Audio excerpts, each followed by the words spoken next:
सुप्रभात बच्चों, मैं मीनाक्षी शर्मा, हिंदी प्रवक्ता, हिंदी कक्षा में आपका स्वागत। आज मैं आपके लिए कक्षा 10वीं की हिंदी की पाठ्य पुस्तक क्षितिज भाग 2 के पद्यखंड से कविता कन्यादान, जिसके कवि हैं ऋतुराज जी, की व्याख्या, परीक्षा से संबंधित कुछ महत्वपूर्ण प्रश्न व अन्य कुछ लघु उत्तरात्मक प्रश्न लेकर आई।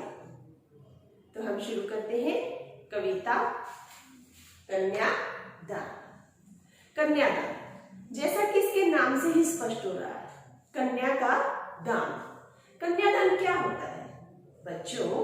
हमारे समाज में जब विवाह के समय, जब लड़की का विवाह होता है तो विवाह के समय एक रस्म होती है जिसमें माता पिता अपनी कन्या का दान करते हैं, अपनी कन्या को वर पक्ष को सौंपते हैं, उसे कन्यादान कहा जाता है। तो बहुत ही भावुक, हृदय स्पर्शी, मर्म स्पर्शी कविता है ये, जिसकी पृष्ठभूमि से मैं आपको अवगत करवाने जा रही हूँ। कन्यादान, जो कि एक माँ और बेटी की कविता है। माँ और बेटी के संबंध को बताया गया है कि माँ और बेटी का संबंध कैसा होता है। कन्यादान कविता में माँ बेटी को स्त्री के एक परंपरागत आदर्श रूप से हटकर सीख दे रही है। जब माँ अपनी बेटी का विवाह करती है तो विवाह के समय माँ अपनी बेटी को सीख देती है कि बेटी, तुम्हें ससुराल में किस प्रकार रहना है, किस प्रकार बड़ों का सम्मान करना है और किस प्रकार का आचरण करना है। और लेकिन इन सब बातों के साथ साथ माँ इस कविता में अपनी बेटी को परंपरागत आदर्श रूप से हटकर एक नई सीख दे रही है। कवि का मानना है कि समाज की जो व्यवस्था है, समाज की व्यवस्था द्वारा स्त्रियों के लिए आचरण संबंधी जो नियम बनाए गए हैं, उन्हीं नियमों की कसौटी पर स्त्री को परखा जाता है और उससे यह अपेक्षा की जाती है कि वह नियमों के अनुरूप ही अपना जीवन व्यतीत करे। कन्यादान कविता में बेटी को माँ की अंतिम पूंजी कहा गया है। क्यों? क्योंकि माँ और बेटी का रिश्ता इतना घनिष्ठ होता है, इतना मजबूत होता है। बेटी माँ के बहुत निकट होती है, उसकी सुख दुख की साथी होती है। इसीलिए कविता में कन्यादान के समय माँ के दुख को प्रमाणिक भी कहा गया है। प्रमाणिक, वास्तविक, बिल्कुल सत्य। और ये बिल्कुल सही बात है बच्चों। जब विवाह के समय माँ की हालत कैसी होती है, माता पिता अपने कलेजे के टुकड़े को दूसरों के हाथों में पाल पोस कर बड़ा करके सौंपते हैं, तो वो दुख वास्तविक होता है, वो दुख प्रमाणिक होता है। इस कविता के माध्यम से कवि केवल एक माँ की कोई भावनाओं को ही नहीं, बल्कि उसके अनुभवों की पीड़ा को भी प्रस्तुत कर रहा है। क्या कह रहा है? कविता के माध्यम से कवि स्त्री जीवन के प्रति अपनी गहरी संवेदना अभिव्यक्त कर रहा है। तो अब बढ़ते हैं कविता के पद्यांश की ओर। तो पहला पद्यांश है, ध्यान दीजिएगा। कितना प्रमाणिक था उसका दुख, लड़की को दान में देते वक्त, जैसे वही उसकी अंतिम पूंजी हो। लड़की अभी सयानी नहीं थी, अभी इतनी भोली सरल थी कि उसे सुख का आभास तो होता था, लेकिन दुख बाचना नहीं आता था। तो बढ़ते हैं पहले पद्यांश की ओर। सबसे पहले मैं आपको कुछ कठिन शब्दों के अर्थ बताऊंगी, ध्यान दीजिएगा। प्रमाणिक, प्रमाणिक, प्रमाणिक का मतलब होता है सच्चा, वास्तविक। वक्त यानी समय। पूंजी, पूंजी यानी धन संपत्ति। सयानी, समझदार। आभास, महसूस करना, फील करना। बाँचना, पढ़ना। ठीक है, तो अब हम बढ़ते हैं इसकी व्याख्या। कितना प्रमाणिक था उसका दुख। किसका दुख? माँ का दुख। किस समय की बात है? कवि अपनी कविता में कह रहा है कि लड़की को दान में देते वक्त, लड़की को दान में देते समय माँ का दुख वास्तविक था।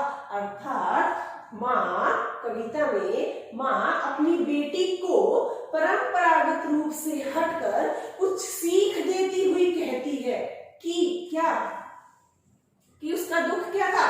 वास्तविक था, क्योंकि वो अपनी लड़की को दान में दे रही थी। उसे लग रहा था वही उसकी अंतिम पूंजी हो।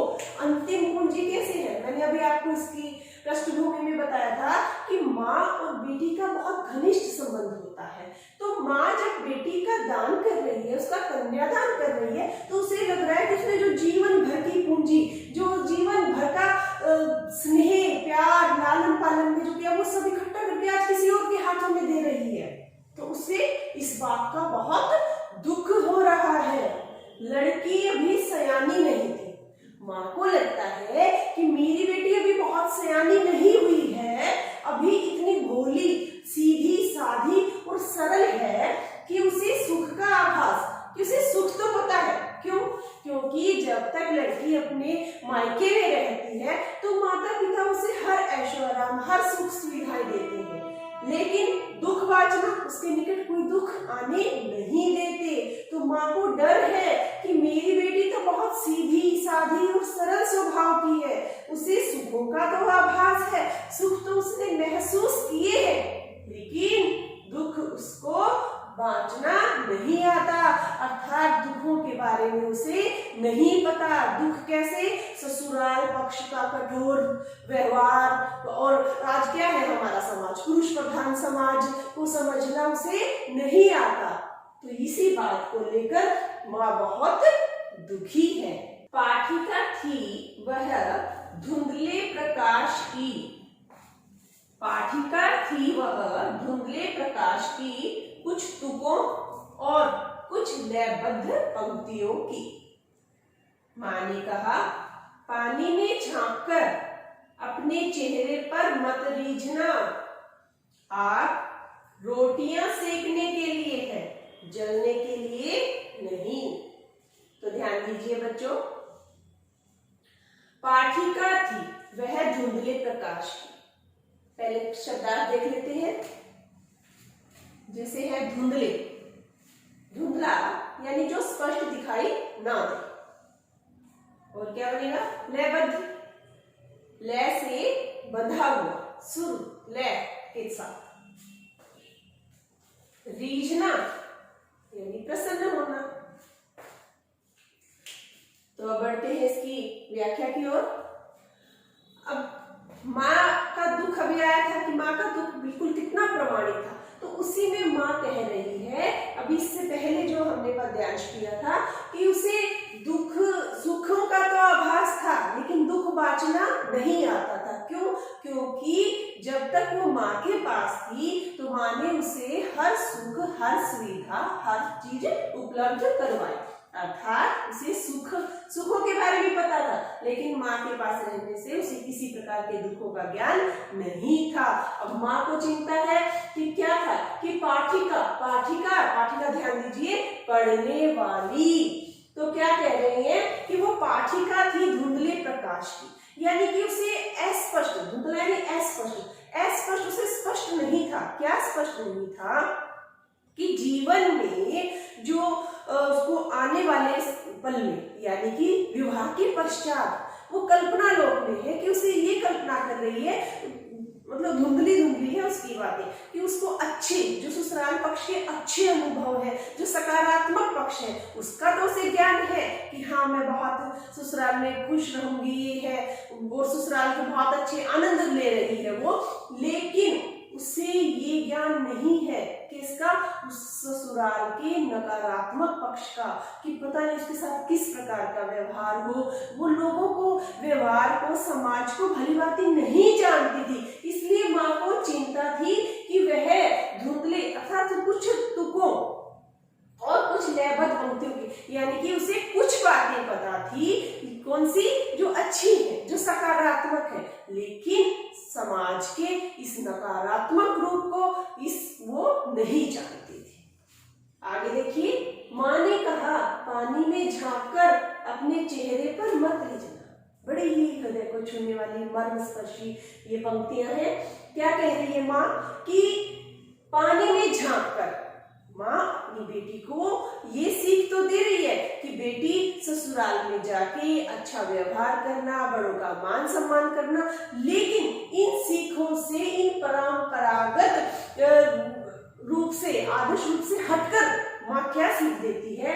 कहती है कि बेटी पानी में झांककर कभी भी अपने चेहरे, अपनी सुंदरता पर मत रीझना। क्यों?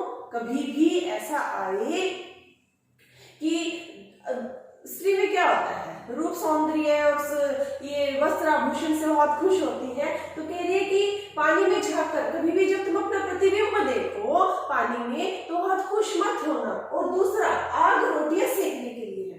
अपनी बेटी को बता रही है कि बेटी आग रोटियां सेकने के लिए है, जलने के लिए नहीं। अर्थात तुम ये जो आज का समाज है, दहेज लोभी जो लोग हैं वो अपनी बहुओं को दहेज के लोभ में जला देते हैं। तो कह रही है अगर तुम्हारे साथ किसी प्रकार का दुर्व्यवहार हो तो तुम सचेत रहना, कभी भी उससे घबराना मत। ऐसे व्यवहार के हमेशा निडरतापूर्ण सामना करना। तो आगे माँ क्या कह रही है देखिए, अगले पद्यांश की ओर बढ़ते हैं। वस्त्र और आभूषण शाब्दिक भ्रमों की तरह, वस्त्र और आभूषण शाब्दिक भ्रमों की तरह बंधन है स्त्री जीवन के। माँ ने कहा लड़की होना पर लड़की जैसी दिखाई मत देना।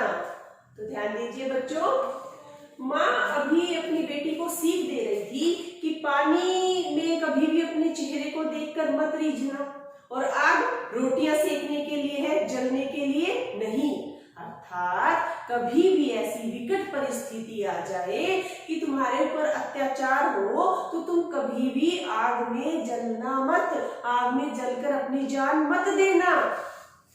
वस्त्र और आभूषण, जो वस्त्र है, सुंदर सुंदर वस्त्र है, आभूषण यानी गहना जेवर, और शाब्दिक भ्रम क्या होता है? शब्दों का जाल। तो क्या कह रही है माँ कि वस्त्र और आभूषण कैसे हैं? जीवन के बंधन है। ये बात बिल्कुल सच है बच्चों कि एक स्त्री के लिए वस्त्र और आभूषण बहुत मायने रखते हैं, बहुत उसका मन मोह लेते हैं। वो वस्त्र और आभूषण के चक्कर में फंस के सब कुछ भूल जाती है कि उसके ऊपर कुछ भी अत्याचार हो रहा है, कुछ भी हो रहा है, उसको बहलाने फुसलाने के लिए कुछ उसे सुंदर सुंदर कपड़े और जेवर दे दी जाए तो सब कुछ भूल जाती है। तो माँ कह रही है कि अगर कभी तुम्हारे साथ ऐसा हो तो बेटी इस वस्त्र, इन कपड़ों और जेवर के चक्कर में मत फंसना, क्योंकि ये शाब्दिक भ्रम है, एक जीवन का बंधन है जिसमें जीवन बंध जाता है। माँ ने कहा, देखिए ध्यान दीजिएगा, अंतिम पंक्तियां हैं ये। माँ ने कहा लड़की होना, लड़की होना यानी कि लड़की वाले सब गुण, अर्थात तुम सर्व गुण संपन्न बहू जरूर बनना, सबकी आदर करना, सबका सम्मान करना और एक लड़की की मर्यादा में रहना, लेकिन लड़की जैसी दिखाई मत देना। अर्थात अगर तुम पर किसी प्रकार का अत्याचार हो, तुम्हारा शोषण हो, तो तुम उससे घबराना नहीं, हर विकट परिस्थिति में उसका डटकर मुकाबला करना।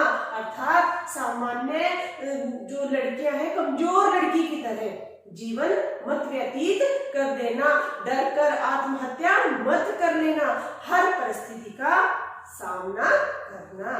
तो प्यारे बच्चों, आज हमने कन्यादान कविता की सहप्रसंग व्याख्या बहुत ही विस्तार पूर्वक और हर शब्दों के अर्थ के साथ समझी है।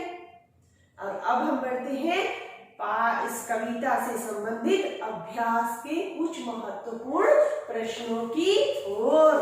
तो पहला प्रश्न है बच्चों, आपके विचार से माँ ने ऐसा क्यों कहा कि लड़की होना पर लड़की जैसी दिखाई मत देना? ध्यान दीजिए, अभी मैंने आपको अंतिम पंक्तियों में बताया था कि माँ कह रही है लड़की होना, अर्थात बेटी तू लड़की वाले सारे गुण जरूर रखना, कैसे गुण? मर्यादित आचरण करना, बड़ों का सम्मान करना, घर का काम करना, सबकी इज्जत करना, पर लड़की जैसी मत दिखाई देना, अर्थात अपने ऊपर होने वाले अत्याचारों को सहन मत करना, उनके खिलाफ आवाज उठाना, उसका विरोध करना और हर विकट परिस्थिति का डटकर मुकाबला करना। आया समझ में? अगले प्रश्न की ओर बढ़ते हैं। माँ ने कहा, आग रोटियां सेकने के लिए है, जलने के लिए नहीं। इन पंक्तियों में समाज में स्त्री की किस स्थिति की ओर संकेत किया गया है? ध्यान दीजिए बच्चों, क्या कहना चाह रही है कि समाज की उस भयानक स्थिति की ओर संकेत किया गया है, समाज के उस विकराल रूप को दर्शाया गया है जिसमें दहेज के लालची लोभी लोग अपनी बहू को दहेज के चक्कर में आपके हवाले कर देते हैं, जला देते हैं। तो इसीलिए माँ ने संकेत किया, बेटी को समझाया कि आग रोटियां सेकने के लिए है, जलने के लिए नहीं। अगले प्रश्न की ओर। माँ ने बेटी को सचेत करना क्यों जरूरी समझा? क्यों जरूरी समझा? उसमें अगर आपने व्याख्या ध्यान से सुनी होगी तो आपको उत्तर देने में बहुत आसानी होगी।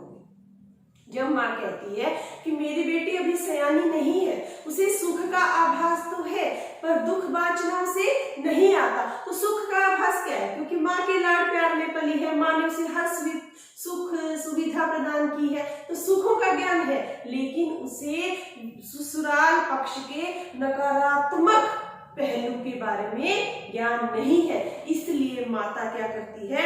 बेटी को सचेत करती है, उसे परंपरा से हटकर, उसे आदर्श परंपरागत से हटकर सीख देती है कि ससुराल में किसी प्रकार का भी अत्याचार तुम सहन मत करना। अगला प्रश्न है, माँ को अपनी बेटी अंतिम पूंजी क्यों लगती है? ध्यान दीजिएगा बच्चों, माँ को अपनी बेटी अंतिम पूंजी किस लिए लगती है? मैंने आपको बताया कि जो माँ है उसको उस माँ और बेटी का बहुत ही घनिष्ठ संबंध होता है और माँ पूरा उम्र भर अपनी बेटी को बहुत सहज कर, बहुत प्यार से लालन पालन करती है उसका, और जब बेटी बड़ी हो जाती है और शादी योग्य हो जाती है तो उसे लगता है कि उसने जो जीवन भर की पूंजी जोड़ी है, आज उस पूंजी को देने का समय, किस समय? कन्यादान करती है तो कहती है आज उस पूंजी को देने का समय आ गया है। और स्पेशल इसलिए कि अंतिम पूंजी का प्रयोग किया गया है कि जब बेटी चली जाएगी अपने ससुराल विदा होकर तो माँ अकेली रह जाएगी, उसे लगता है उसकी सुख दुख की साथी उसको छोड़कर चली जाएगी, और इस स्थिति में वो बहुत ही दुखद दुख महसूस करती है। और इसलिए माँ ने उसे कहा है कि मैंने जीवन भर जो पूंजी जोड़ी आज उसको देने का समय आ गया है, अंतिम पूंजी इसीलिए कहा है। अगला प्रश्न है, पाठिका थी वह धुंधले प्रकाश की कुछ तुकों और लयबद्ध पंक्तियों की। इन पंक्तियों को पढ़कर लड़की की जो छवि आपके सामने उभर कर आई है उसे शब्दबद्ध कीजिए। कैसे छवि उभर कर आई है, कैसी थी? तो इसमें हम क्या बताएंगे? जो हमने व्याख्या पढ़ी है शुरू से अंत तक। लड़की कैसी थी? लड़की बहुत ही सरल स्वभाव की थी, भोली भाली थी, और उसे सुखों का ज्ञान तो था लेकिन दुखों का वाचना नहीं आता था। और क्या आएगा इसके अंदर? उसे वो जो आया था ना, तुको लय बंधु, यानी कि मधुर कल्पना लोक में विचरण करने वाली थी। फिर विवाह के पश्चात उसके जीवन में किसी प्रकार की समस्या या उसका जीवन में कोई संघर्ष ना आए, इस बात से माँ उसे शिक्षा देती है, क्योंकि वो इन सब बातों से अनभिज्ञ थी, इन सब बातों का ज्ञान उसे नहीं था। तो ये थे बच्चों कुछ परीक्षा उपयोगी पाठ्य पुस्तक के प्रश्न, अभ्यास के प्रश्न। अब हम बढ़ते हैं कुछ लघु उत्तरात्मक या बहुविकल्पीय प्रश्नों की ओर। तो पहला प्रश्न बनेगा, कन्यादान कविता के कवि का नाम क्या है? मैंने लिखा है ना, क्या नाम है? ऋतुराज। शाबाश, बहुत अच्छे। फिर आता है ऋतुराज द्वारा रचित कविता का नाम।